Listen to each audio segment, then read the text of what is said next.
Hey, what's up, guys? Lucky here with another Apex Legend video, and today we're gonna cover something very important. And I'm just gonna go right ahead and say it. We are getting a Mirage takeover, we are getting a Christmas event, and we are getting a Bloodhound takeover, which will also be connected to Pathfinder, and the Mirage takeover will be connected to Watson. So that's something we have to look forward to, and I'm gonna tell you guys when basically the files say that it should be happening. This is all leaks, everything could change, but the files, I'm gonna put it up on screen, is basically when it says it will happen. So basically from November to December it will be the Watson slash Mirage takeover.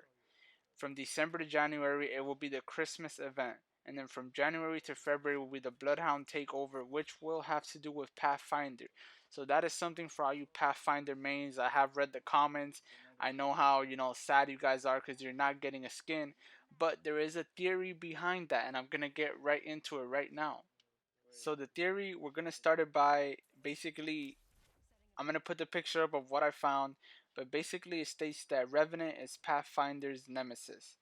And the reason I say this is because the theory is that Shadowfall is going to be Pathfinder's nightmare, which happens when Revenant hacks into the system or accesses it in some way.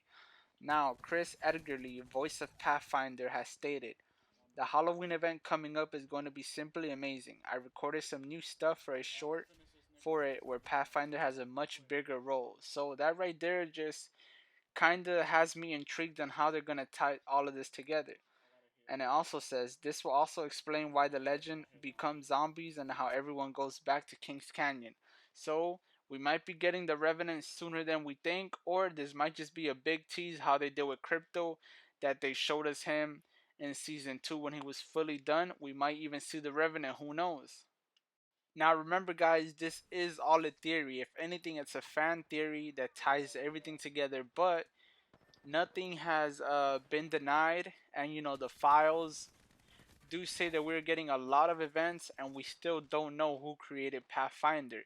We think Crypto because of his drone, but nothing has been confirmed, and now the fact that there is a Bloodhound event kind of pushing towards the direction that Bloodhound may also be tied to Pathfinder is very intriguing, considering the fact we're getting Revenant, and Revenant is a symbiote. He's a robotic person that, if you guys played Titanfall, there was a character in Titanfall that was just like him, that once was a human but they transferred their memories to Revenant. So that's basically who Revenant is. Now we're gonna get into some of the leaks of Revenant.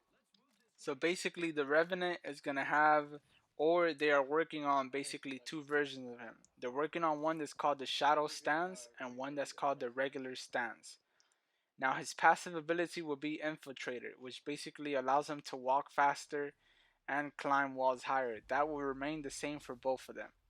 Now his tactical ability is called Shadow Walk for the Shadow Stance, which means he will move silently and faster for 6 seconds, and he cools down whenever he gets a kill. So that's that's a little OP right there. But now for the regular stance, his tactical ability is called Mark for Death, which basically he throws a dagger, a poison dagger, and it will reveal where the enemy is. The only way it stops revealing where the enemy is if the enemy heals himself. That kind of reminds me of a caustic trap in a way, except maybe a little more useful. And whenever he throws it, if you're the person that gets hit by it, you will basically see on screen something is watching you. So that's something very, very creepy, I will say. That's, imagine you just get hit with some kind of poison, something is watching you and you don't know from where. So that's something that's very OP. Now, for his shadow stance, the tactical ability is called Shadow Step. This sends out a Shadow Revenant, press against a teleport to the shadow, and the cooldown resets on kill. So basically, it's a mirage. You could basically send a shadow, and then you could teleport to the shadow, and then I guess teleport back. That's very, very OP in my opinion. Now, for the regular stance, his tactical ability is called Poison Bomb, which it's basically what it's called. He throws a poison bomb that damages and slows target. This kill would likely deal an area of effect. So basically, it's kind of like another caustic, but it is a poison bomb. So that's something that's very interesting and similar. And lastly, the Shadow Stance ultimate ability is a Shadow Door. This creates a doorway through walls that lasts for 5 seconds. It doesn't entirely clear how Revenant will switch between the two forms, but it'll be likely something to do with his ultimate. And now we're going to get into the regular stance ultimate ability, which is called Death Recall. It drops a totem that protects anyone who uses it from death instead of getting killed or downed.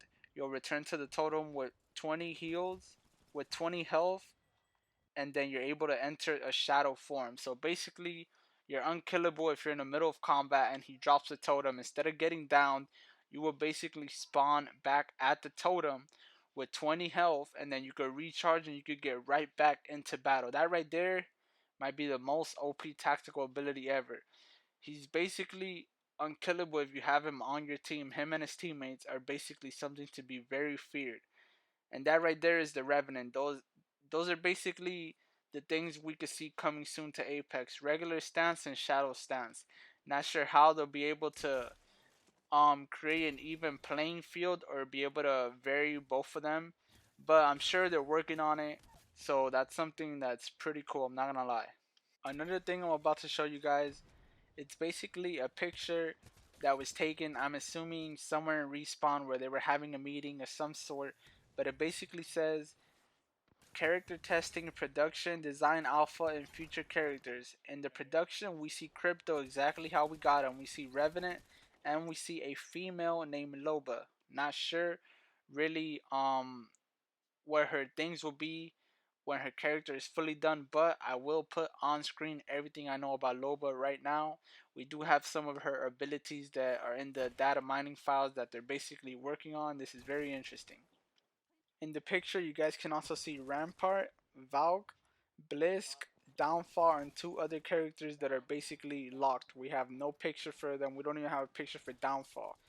But that is a total of 8 characters that Apex is planning on giving us. Blisk, we have already seen in the Apex trailer. This is a lot of content that Apex is planning on putting out. This is a game that is basically here to stay for a very long time. Basically, the character Loba is a loot thief because, well, her abilities pretty much revolve around that. So basically, she throws a disc and can teleport to a location. She can also reveal loot basically through walls, and she can also pick what loot she wants. So take it how you will. She's a loot thief, but that's kind of good. Imagine dropping down, automatically having your ability, being able to see where the loot is. That is an advantage to your team. So that's something that's pretty cool. And she throws a device down that can basically steal all the nearby loot for her teammates. So that's something that can be used to an advantage. Alright guys, so this is basically Rampart. He can basically build a cover that your team can basically stand behind. He can also put down a turret that your whole team can use, and if you're behind the cover, you will heal faster. Now, when he switches to melee, he will take out a wrench that he can repair his cover. So basically, he is a very defensive character, but at the same time, the fact that he can use the turret, he is a very offensive character also. He kind of reminds me of Bangalore because Bangalore can kind of hold her position, and at the same time, if you rush her and she throws the ult, just like Gibby, you're going to have to run. And another thing, Gibby has the shield, which now does help you heal. It helps you heal faster. So Rampart hiding behind his barrier that he can also fix if it gets damaged, and it will also help you heal faster. It is something that is very OP, and it is coming to Apex. A lot of content is coming, a lot of characters that are going to change the way the game is played, the way you're going to push a fight or not push a fight. It's going to be a game that's going to be based on decisions. Now obviously you do need skill, but depending on the character you have, it could make it easier or harder for you to push or win a game. So I'm very excited for Apex. That's everything I have for you guys. That I will put everything in the description. That was everything I was able to find. Forgive me if I get anything wrong. I was trying to make the video as short as possible to deliver as much information. If you got this far to the video, thank you so much. Leave a comment, subscribe. I hope you guys are having an amazing day. And a reminder, the giveaway is ending on Monday and we are getting very close. I'm gonna start looking at all of the comments to pick someone. I hope you guys are having a fantastic day. Thank you for sticking with me, and I'm out, guys.